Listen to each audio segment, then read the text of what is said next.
5,000 yards, 5 years in a row. The only man who's done that in the history of anything oblong and with the football world. Tom Brady, Matthew Stafford, Peyton Manning, Dan Marino have each done it once, and my guest here has done it 5 times in a row. Super Bowl champion Drew Brees, good to see you, sir. You too. 5,000. It's ridiculous. I mean, if I had told you that when you came off the campus of Purdue, you'd throw for 5,000 yards, not once, but you'd do it 5 times, you'd do it in a row, what would you have said to me at the beginning of your career if I told you that? I think you're pretty crazy. That wasn't really the way. That wasn't really the trend Right. at the time, you know. Listen, I came from a spread offense in college where we were chucking it, Yeah. you know, 45, 50 times a game, and so we were putting up a lot of points and yards, but that certainly wasn't the style of the NFL. But things have trended that direction.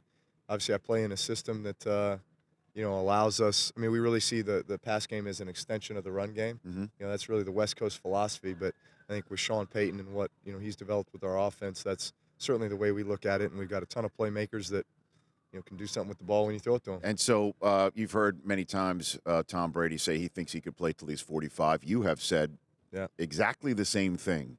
What makes you think you can continue to do that, Drew Brees or Tom? I think we know so much more now. We have so much more information and research to back up. I think the things that we can now implement into our routine that would allow us to do that. I mean, physiologically, it is possible. One of my now that we're in the great state of Texas here. Yes, your home state. One of my great role models, guys that I looked up to when I was a kid, was Nolan Ryan.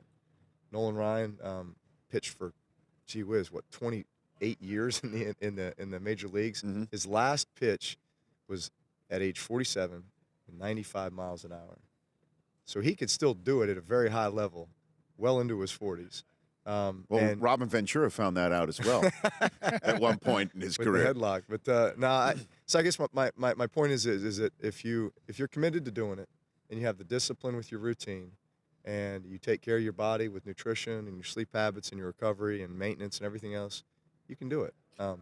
Our game, listen, you're taking a pounding, and so God willing, you don't of course have somebody fall on you and this and that's out of your control. But I mean, it certainly is possible. And then you hear somebody like Ben Roethlisberger, who's about to turn 35, shock a bunch of people saying, "Hey," he made a very Favre-like statement that he's going to take stock at some point. At this point of his career, every year to see if he's going to come back. Do you do a stock taking week or day after your season? I think that's a good description. You said a Favre-like statement. I mean, the bottom line is when the season ends, and certainly if you have fallen short of what the ultimate goal was, I mean, everybody's beat up at the end of the season. And so I think everybody needs to take a step away, and take some time off, let your body heal, kind of recharge your battery both mentally and physically. So I think maybe just about everybody might leave a season saying, I'm done with it, Mm-hmm. out of frustration. Do you? No, I mean, I say I need to get away. I need to get away. Like you sacrifice a lot during the season, especially time away from the family and all those things. So first thing I want to do is just be with my wife and kids and get me away. I don't want to see a weight room. I don't want to see a weight room for about 6 weeks. All right. Now I'm going to be active. Mm-hmm. I'm going to be doing things, but man, get me away from like football specific stuff and just let me recharge. And then I start getting the bug again, 3-4 weeks in, and it's like, all right, now I begin formulating the plan for what I'm going to do in March and April and May, and what areas I need to improve upon, and where I really want my areas of focus to be. And then once I get the plan in place, man, and now you got to execute. Drew Brees here on the Rich Eisen Show, courtesy of Chevron. So what do you need to get better at? I mean, honestly, what in Lord's name on a football field can you get better at, Drew? Again, at this stage? As you get older, there's things that come with the aging process that you just need to manage. And so when it comes to my fundamentals and my training habits, I want to be as efficient as possible. So there's always new research coming out. There's always new techniques. There's always potentially new exercises and things that I can incorporate into my routine that are going to help me maybe train more efficiently or recover a little bit faster. I look at my mechanics.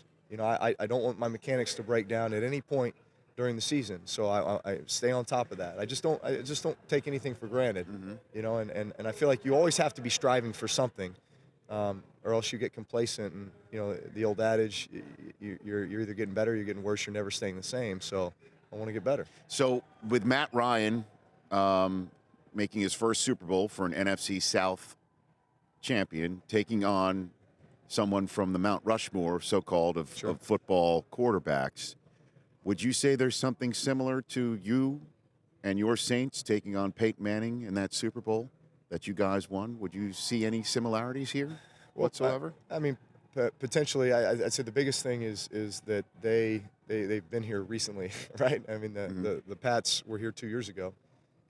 I'm amazed at the amount of turnover that every team sees, though, because I believe that 30 of the 53 guys on the active roster for the Patriots were not at that Super Bowl 2 years ago. Right. That's pretty amazing. It's incredible. Even for a team like the Pats, where you feel like, man, there's just this level of consistency with everything that they do, and yet, man, the NFL is a revolving door. I mean, there's so many new faces on every team every year.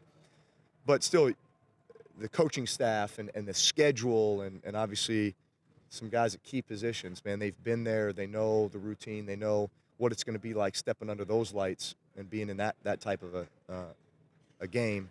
Whereas, you know, the Falcons, I think, have 5 guys that have ever been a part of a Super Bowl. And so including Freeney, was chasing you around on the field that night down in South Florida. I know for me, it took a series or two just to kind of settle in. No kidding. You know? Yeah, I mean, honestly. And then you realize, man, it's a football game. And I've prepared my whole life for this, but certainly I've had 2 weeks to prepare for this. I'm ready, so I should be able to go out and relax and play ball. Yeah, because it just seeing Matt Ryan get his shot right here, it's pretty neat, and Brady getting his umpteenth shot. Yeah. We may never see anybody with those again. What's your relationship with either of these guys? Listen, I'm a competitive guy, and so it's hard to sit there and watch other quarterbacks go on and do the things that obviously you want to be doing. Right. But I have so much respect for both these guys.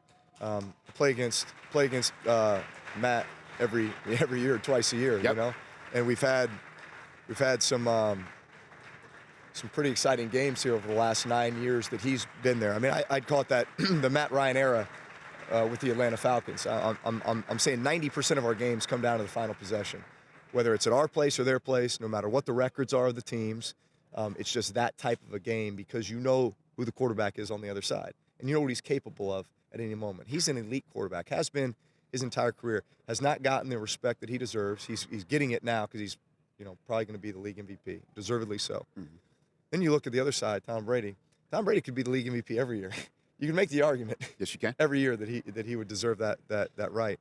But I know that's not what he's focused on at all. He's focused on winning championships. And I don't know if there's a guy as disciplined as him when it comes to his preparation and what he does every offseason throughout the season just to prepare to play. And again, I don't know firsthand. I mean, I'm not in the room watching, but I know the guy, you know, and I feel like I've been around him enough to know what he's about, and certainly his track record speaks for itself. Well, and speaking one more question, football, before we get to Chevron and get you on down the road here. As somebody who has been on a team which felt aggrieved by the commissioners and the commissioner's office, do you think Brady is really deep down thinking, I want that trophy from that guy in this game after these past 2 years? Drew? I don't think it. knowing the Pats and just their track record, they plan to be in this game anyway. You know, I mean, it's not like the revenge is what's giving us that extra motivation to push up over the mountaintop. No, I mean but is there going to be a little bit of satisfaction? You know, if Goodell's the one handing them that trophy, absolutely, absolutely. But no, I mean, I think their focus is totally. They've got a great ability to eliminate all those distractions and all that stuff, and just focus on execution. What are you doing with Chevron out here? Chevron has been a great supporter of programs throughout the world that focus on STEM education, so science, technology, engineering, and math, which I think has been a big focus, especially lately when you think about Super Bowl and about sports and really technology being the driving factor behind a lot of these things. I mean, just think about people's ability now to stream games live on their phone. I mean, we're using tablets on the sideline to, analyze the series before, so we can make adjustments to go out and play the game again. So just the way that it changes our game and makes it more efficient and makes our lives easier, the spectacle that is the Super Bowl, and what is the science and technology behind that, from the halftime show to the production to all that stuff, and really getting kids excited about the elements that bring our game to life. So great thing that Chevron's doing there as well. They have a virtual reality setup on Discovery Green across from the convention center here, where kids can go and get that virtual reality feel. And check out ChevronStemZone.com for more information on all this good stuff. You are the man, Drew Brees. Thanks for coming Rich, on. thank you. Yet another Super Bowl show. I'm sorry we don't have anything for you to fire footballs at this time. Unless you want to. We could come up with something, but off the cuff it might get a little dangerous. And it's the NFL experience. Kids might be around here. Yeah, that's right. Next year in Minnesota. Well, if you are not playing in the game. I was going to say, I can see. I prefer not. I covered myself. If you know what I mean. I do know what you mean. At Drew Brees on Twitter. I follow him. You should too. Derek Brooks still to come here on the Rich Eisen Show. Man with a jacket that this guy to my left is going to have 5 years after he decides to hang him up. The Rich Eisen Show. Weekdays at noon Eastern on Audience.